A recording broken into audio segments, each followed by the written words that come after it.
5 husbands by the age of 30. Each one got his own story. Each one got his own lie.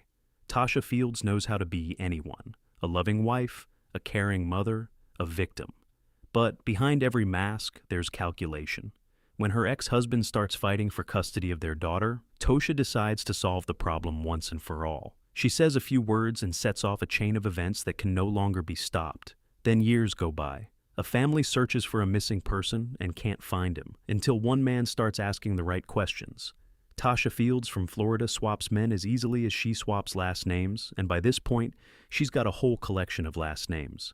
Every new partner gets a new backstory. She tells one about a grandfather who was a federal judge, supposedly blinded by an exploding battery, who left her a large inheritance. She tells another about a criminal justice degree and experience working in the legal field. A third hears about her connections in law enforcement that let her fix any problem. None of these claims ever check out, but it doesn't matter. By the time the truth comes out, the man is already in love, already emotionally invested, already unable to just get up and walk away. People who know her describe her the same way: charming, seductive, able to switch on exactly the right emotion at exactly the right moment. She senses what someone expects from her and delivers precisely that. Later, one of the detectives will say, "Tosha doesn't just lie, she constructs reality." Every story she tells sounds convincing because she herself believes it, right up until the moment she needs a new one. That's exactly what makes her truly dangerous. The men around her lose their critical thinking because not believing her means giving up everything she promised them. Her next husband doesn't yet know he's tied his life to a woman for whom lying isn't a tool but a way of existing. He thinks he's found a mother for his child. He's wrong. In 2001, 26-year-old Tosha meets Mitch Kemp. Mitch is 37, a carpet installer from the small town of Mexico in Missouri, a town of about 11,000 people located roughly 60 kilometers northeast of Columbia. His parents own a small company called D&D Decor, and Mitch has been learning the trade from his father since he was young, laying floors, working with his hands, understanding the value of honest work. A straightforward working man with no hidden agendas, he lives in a world where a handshake means more than a contract. For Tosha, he's the perfect target: trusting, loyal, ready to give everything for his family. He falls in love instantly. Tosha knows how to make that happen. A year later, in 2002, their daughter Lexi is born, and the couple gets married. From the outside, it looks like an ordinary small-town family story. A young couple, a newborn daughter, a modest home. But Tosha doesn't do ordinary stories. She does schemes that sooner or later fall apart, and this marriage is no exception. It will last just 8 months. Neighbors would later recall that even before Lexi was born, something was off.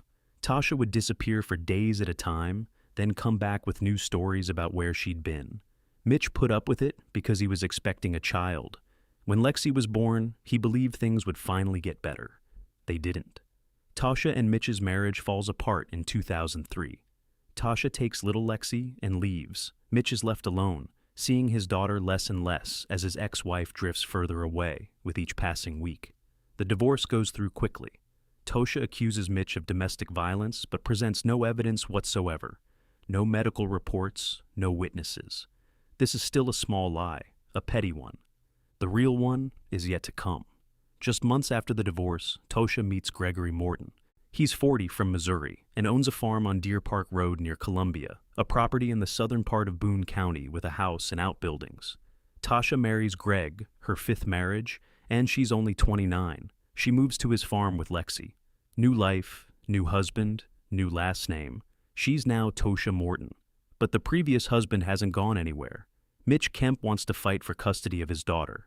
He has no intention of disappearing from Lexi's life.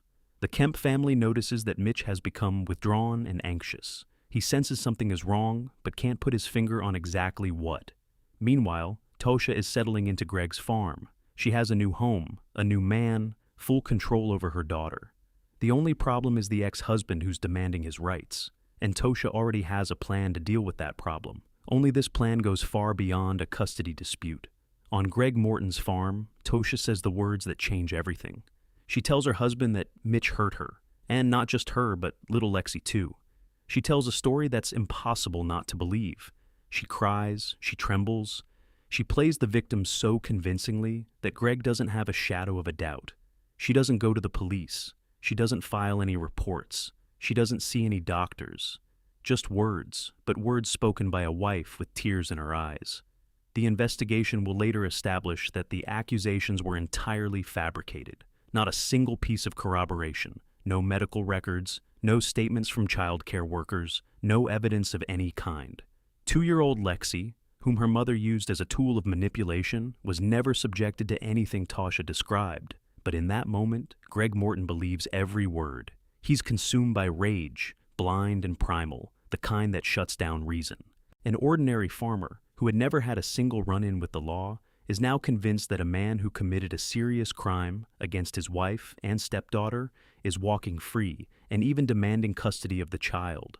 Tosha doesn't stop at the accusation. She channels her husband's anger in a very specific direction.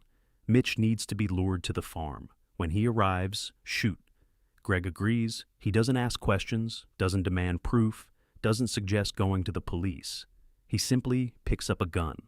Prosecutors will later establish that she fabricated an accusation of a serious crime against her own child in order to turn her husband into a weapon. On August 24, 2004, Tosha calls Mitch. She tells him, "Come to the farm, you'll get to see Lexi."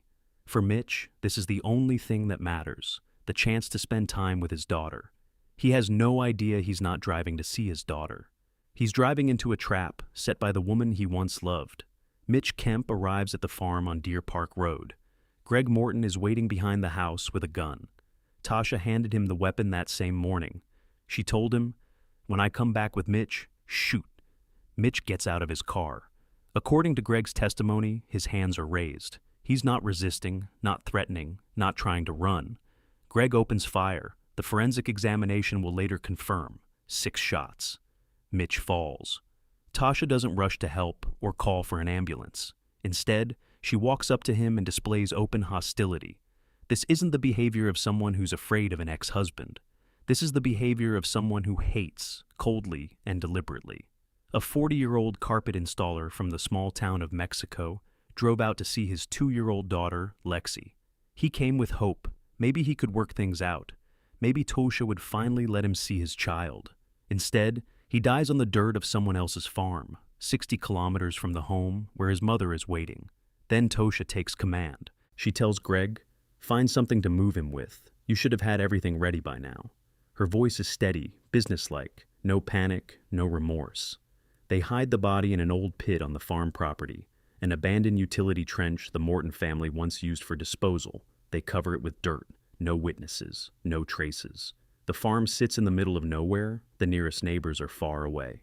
Nobody sees Mitch Kemp arrive at this farm, and nobody will see him leave, because he will never leave. They drive Mitch's car to a different location, far from the farm, so nobody connects his disappearance with the address on Deer Park Road. Tosha goes back inside the house, without hurry, without emotion, with cold precision. For her, this isn't a tragedy. It's logistics. Everything is thought through, except for one thing. Lies have a way of surfacing, sometimes after months, sometimes after years. Days pass, weeks pass, months pass.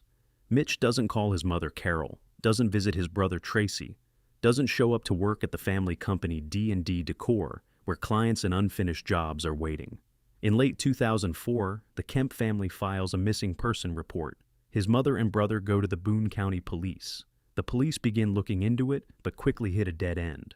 Mitch is an adult man, 40 years old, with no obvious enemies, no signs of a struggle, no witnesses, no body. The case gets shelved. Meanwhile, Tosha is living on the farm with Greg for over a year after Mitch's death, under the same roof as the man who pulled the trigger. Then, in 2005, they move together to Foley, Alabama, where they soon divorce and go their separate ways. Tosha will later claim this was out of fear, that she was supposedly afraid of Greg. But investigators see something else. She simply moved on. As always, Tosha heads to Florida, to the small town of Mariana. She gets a job as a daycare worker, starts a new life. She's 31, she has her daughter Lexi, and nothing in her behavior gives away a woman who once stood over her dying ex-husband. For 4 years, Mitch's body remains on that abandoned farm. His mother, Carol, waits every day for him to walk through the door. But the door stays closed, and Tosha, in Florida, is building yet another version of herself for yet another man. June 2007. At a daycare center in Marianna, Tosha meets Dwayne Barentine. Dwayne has a young son and is looking for a woman for a serious relationship. Tosha turns on the charm. Within a month, she and Lexi move in with him. Everything follows the familiar script. Fast bonding, beautiful stories, a new home. But Dwayne is not Mitch, and he's not Greg. He notices the inconsistencies, too many stories that don't add up. Tosha talks about an inheritance from a grandfather who was a judge. Dwayne searches online and can't find a single mention of this person. Shortly after moving in, he finds a marriage certificate among Tasha's things. The name on it reads, Mitchell Wayne Kemp. Tosha brushes it off. Just an ex-husband, ancient history, nothing to talk about. Dwayne won't let it go. He checks the records and discovers that, by the age of 30, Tosha had been married 5 times. 5 husbands. And she wasn't honest about a single one of them. He starts tracking down the exes, methodically, through the internet, through mutual acquaintances. And he finds Keith Jones, yet another man from Tasha's past, someone she was seeing after her divorce from Greg. Jones tells Dwayne something that changes everything. One night, drunk, Tasha confessed to him. She lured her ex-husband to the farm, where he was shot. Keith Jones will later repeat her words in court. She went to where he was and lured him to her home, and that's when Greg shot him in the chest. Jones didn't go to the police. He figured it was drunken nonsense, the fantasy of an unstable woman. He didn't want to get involved. But Dwayne hears those words differently. A child with the last name Kemp is living in his house, and that child's father disappeared 4 years ago. The coincidence is too precise to be an accident. Dwayne Barentine goes to Tasha's MySpace page and finds something that shatters the picture completely. In her private messages, there are letters from Mitchell Kemp's relatives. They write to Tosha, "Do you know where he is? We haven't heard from him in 4 years. Please, if you know anything at all, write back." Tosha didn't reply to a single one of those messages, and she didn't delete them either, as if they meant nothing to her, as if the desperation of a mother who lost her son wasn't worth even pressing a button. That's the mistake that costs her her freedom. It all converges into a single point. Dwayne will later say, "It all came crashing down on me at once." He contacts the Marianna police chief, Lou Roberts. He lays out the facts clearly, with dates and details. The officers will later note that Dwayne remembered events with the accuracy of a professional investigator. He had written down dates, names, details of conversations. Roberts reaches out to the Florida police. They pass the information to detectives in Boone County, Missouri, the very county where the farm on Deer Park Road stands. For the first time in 4 years, investigators have a real lead. Not an anonymous tip, not a guess, but a chain of facts assembled by a boyfriend who simply couldn't stop asking questions. Tasha had spent her whole life manipulating men, exploiting their trust, their attachment, their desire to protect. But this time, she picked the wrong one. Dwayne Barentine turned out to be a man who checks what he's told. May 2008. Boone County detectives fly to Florida and sit down across from Tasha. The interviews are conducted by Detective David Wilson, who records every session on video. The first conversation takes place on May 20th, the second the following day. Tasha comes in voluntarily, without a lawyer. She's confident she can talk her way out of it, the way she always does. First version, she knows nothing. Mitch just disappeared. She has nothing to do with it. She hasn't seen him since the divorce and has no idea where he might be. The detectives press harder. Tasha changes the story. Second version, she brought Mitch to the farm so he could pick up photos of his daughter. Greg suddenly grabbed a gun and fired. Tasha was shocked. She was a victim of circumstances. She just happened to be there when it all went down. The detectives don't buy it. Tasha produces a third version. Yes, she brought Mitch to the farm, but she had no idea Greg was planning to shoot. She was simply in the wrong place at the wrong time. Wilson warns her directly. Lies and half-truths could turn her from a key witness into the prime suspect. He tells her he wants to help, that he believes she was in a bad place at a bad time. But he needs the truth. 3 stories, and not one of them explains the most important thing. Why she stayed silent for 4 years. Why she never called the police. Why she never told Mitch's family. why she calmly lived, worked, built relationships, knowing that a body lay in a pit. In August 2008, Tosha finally leads the detectives to the farm. They find the old pit. Inside it, the remains of Mitch Kemp. The clothing is still there, the tarp is still there. The forensic examination confirms 6 gunshot wounds. The body is fully clothed, exactly the way it was buried 4 years ago. On December 19, 2008, Tosha is arrested in Dickinson, Texas, where she had managed to move. Detective Wilson conducts a final interview after the arrest, and Tosha changes her story again, this time acknowledging that she brought Mitch to the farm and was present when Mitch was killed. 4 years after the crime, the case finally breaks open. In January 2009, Tosha is extradited from Texas to Missouri. She's charged with first-degree murder and armed criminal action. Greg Morton's case runs in parallel. In June 2009, Greg strikes a plea deal with the prosecution. He pleads guilty and receives 19 years. In return, he agrees to provide detailed testimony against Tosha. For the prosecution, this is the key move. There's no direct physical evidence against Tosha, no fingerprints on the weapon, no DNA at the burial site. There are only words, but there are a lot of them. The trial begins in June 2010 in Boone County and lasts 1 week. Assistant Prosecutor Richard Hicks, together with Andrea Hayes, leads the case for the state. Public Defender Paul Hood builds the defense on a single argument. Greg did it all. His weapon, his pit, his hands. Hood tells the jury, to believe the prosecution, you have to believe that this woman possesses some kind of magical power over men, that she somehow mystically forced a grown man to pick up a gun and shoot. Hood calls Morton the real monster and argues that Tosha was intimidated and obeyed him out of fear. Hicks counters with a different formula. Lying is like breathing for Tosha, he says. She's a master manipulator. The lies and fabricated accusations are classic Tosha, and the testimony from Greg Morton and Keith Jones is convincing, consistent, and corroborates each other. The jury is shown 8 hours of video recordings from Tosha's police interviews, the sessions with Detective Wilson from May 20th, May 21st, and December 19th of 2008. This is the prosecution's primary weapon, not because the recordings contain a confession, but because each one tells a different story. The version changes again and again, and none of them holds up under scrutiny. Greg Morton testifies in person. He recounts, on the morning of August 24th, Tosha handed him a gun and said, "When I come back with Mitch, shoot." She drove her ex-husband to the farm and called out, "Go ahead." Afterward, she openly humiliated him and took charge of covering up the evidence. Former boyfriends testify one after another. Keith Jones describes the drunken confession, noting that Tosha herself used the word lured. Dwayne Barentine describes how he pieced together the evidence, the marriage certificate, the 5 husbands, the MySpace messages, the call to the police. A neighbor named Jamie Bowden, 33 years old, from Alabama, testifies for the defense. She met Tosha and Greg when the couple moved to Foley in 2005.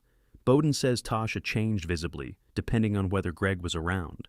In his presence, she walked on eggshells. Without him, she was calm and relaxed. But the prosecution responds.